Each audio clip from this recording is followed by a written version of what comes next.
It's also because Putin wants to demonstrate that he's in charge, he's in control. So removing individual senior officers is something that reinforces, his position. And the soldiers also have a great deal of respect and confidence in Putin. He may not be universally popular. I'm not saying he's the equivalent of some sort of television personality in the United States. But I think they respect him and they trust him because he acts decisively to deal with these things. So all of this points to a very serious offensive coming soon. And I don't know if any of your viewers have seen it. There's a video circulating that shows a Wagner armored personnel carrier trying to drive off-road near Bakhmut. And it's driving around in what looks like 6 or 7 feet of slush and mud. In other words, it's impossible. Yeah. And that's what people here just don't understand. The mud there is horrific. And the good news is the mud cuts in both directions, stops Russians and Ukrainians. It's agnostic. Okay, great. Thank you. Thank you for that information. So within the last week, Russia basically rains missiles down on Uman, kills 26 people. Ukrainian generals respond to this by saying that they will ramp up an attack on Moscow. Do they literally mean Moscow, or is this just a way of saying against the Russian Federation army? Because they're two very different things in my mind. Well, the border is 1,000 miles long. If you're sitting behind the Russian border, you've got 1,000 miles of terrain to protect. Remember that Ukrainians and Russians are largely indistinguishable from each other. And almost any Ukrainian can speak Russian, usually pretty well, although they too have an accent that is detectable. But certainly if you're going to pick people to infiltrate into Russia, you're going to be sure that their Russian is impeccable. And that's not terribly difficult for the Ukrainians. So I think the idea that they could pull off some sort of attack inside Russia against some building or target in Moscow is potentially believable. I mean, I don't think it's impossible by any means. The real question, of course, Steve, is how does this help Ukraine? I mean, it's unclear to me that killing a few significant actors on the stage in Moscow would help Ukraine's position. That seems very doubtful. Probably make it much worse. Yeah. I'm sure that this is just from not having enough military experience. But there were a couple of members of Congress in the last week that were publicly saying that the Pentagon should send cluster bombs to Zelensky. My understanding is not only are these bombs illegal, but they're horrible. Can you answer that and then maybe tell my audience what these bombs are? Well, cluster munitions, it looks analogous to a baseball. Imagine that you've got 1,000 baseballs that you can launch at a particular target, and these balls shower the target area. The bad news is that out of 1,000, perhaps 100 to 150 don't explode.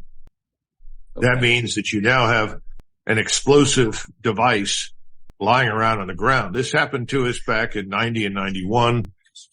We used a lot of cluster ammunition against the Iraqi army, and when the war ended, a lot of these unexploded munitions were still on the ground, and you ended up having people stupidly pick them up. Sometimes they were picked up by soldiers that were logisticians from the rear of the army that had not fought in the war. They came forward for some reason, didn't know what they were looking at, picked it up, threw it like a baseball, and by the time it reached the individual they threw it to, it exploded and either killed or wounded them. We had the same problem with children. Up in Iraq, they went through these areas where there were cluster bombs and injured themselves. That's one of the reasons that we don't like them. There are too many duds, too many unexploded pieces of ordnance. The fact that Congress wants to send more, to me is bizarre. Right now, there's an new estimate. I haven't got it in hand yet to look at it in detail. But we think the Ukrainian army has lost nearly 10,000 armored fighting vehicles since the war began. That's incredible. 10,000? They haven't really gone that far. And that means that the Russians have been extraordinarily effective at targeting and destroying these things, number one. But number two, it suggests that the wastage over there is irreplaceable.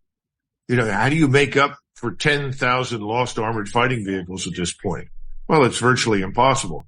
So sending anything more at this stage of the game may make people here feel good. Obviously, it makes members of the Congress, military, industrial, congressional complex happy, since this eventually puts money in their pockets in one way or another.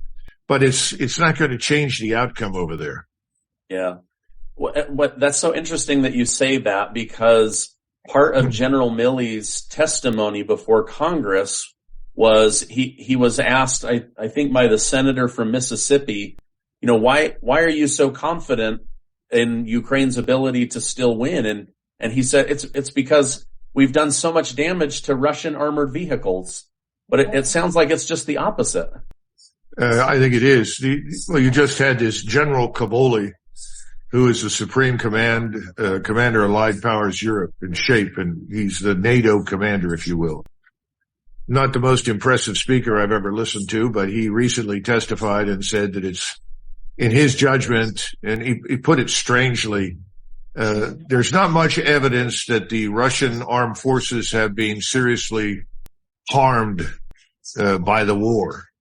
And then he tried to shift the discussion into undersea warfare about submarines. Well, the truth is that the Russians have never taken the heavy casualties that were claimed by the Ukrainians and by the Western media. The Russians have not lost 10,000 armored fighting vehicles. The bottom line is the truth is seeping out. And what Kaboli was really doing, I think, is telling people the truth in a sort of convoluted manner. We haven't really damaged the Russians that much. Because remember, the goal of this bizarre operation is we want to damage Russia, ostensibly for the purpose of preventing them from ever again invading another country. Of course, we don't bother to point out that we've done everything in our power to bring this war on and present an existential threat from Ukraine to them. But, the bottom line is I think everybody is beginning to sort of say, well, the Ukrainians have done a great job, but it's not going that well. We're not able to replace the losses. The Russians aren't harmed, et cetera, et cetera, et cetera. I think they're preparing people for the inevitable. And I read something in The Hill recently, an unnamed source. I always love this. I wish I could say that when I write things, an unnamed source or an anonymous source. Says that the Biden White House has instructed Zelensky that he has a choice. He either counterattacks or he makes arrangements to surrender. Well, if that's true, that's a pretty grim outlook.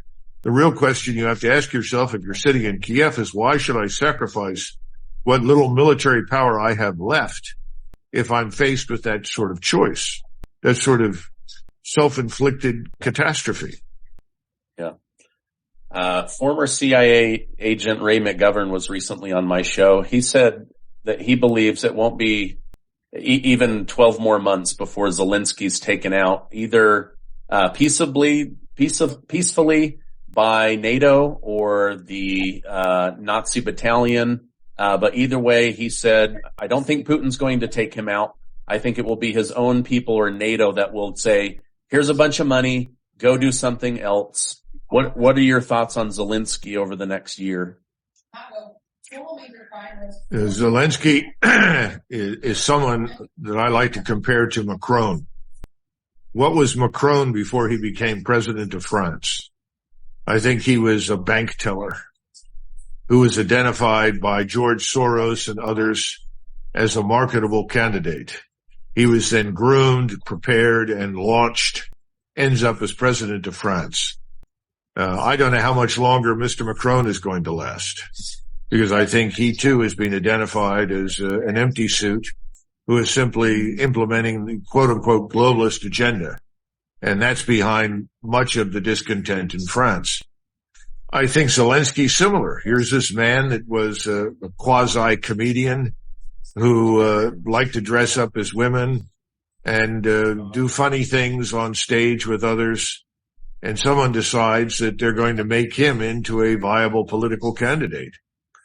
And he was picked up by a quote unquote oligarch. I mean, you could call Soros and many others oligarchs too. He's an oligarch named Kolomoisky, and Kolomoisky decides that he can make him president of Ukraine. And so he runs and he wins largely because he promised to end the war. He ran on a platform of peace. And of course, Zelensky was a native Russian speaker. He did not speak Ukrainian. And everybody knew that. But the Ukrainian people as a whole were sick of everything and thought, well, if we vote for this man, he'll end the war with the Russians. We don't want a war with the Russians. We want to get on with life. Well, we know the rest of the story. Everything changes once he's in office. He too is seen as pursuing an agenda that is hardly aligned with the interests of the Ukrainian people. So, you know, is he going to be shot by his own people or assassinated? That's eminently possible. But I have no way of knowing. I know that he is understandably quite paranoid. I'm told that Mr. Macron at this stage has very tight security for the same reasons. I think we're entering a period where a lot of people at the top of a lot of governments who have been pursuing policies that are antithetical to the interests of their people are going to be very worried about surviving in office.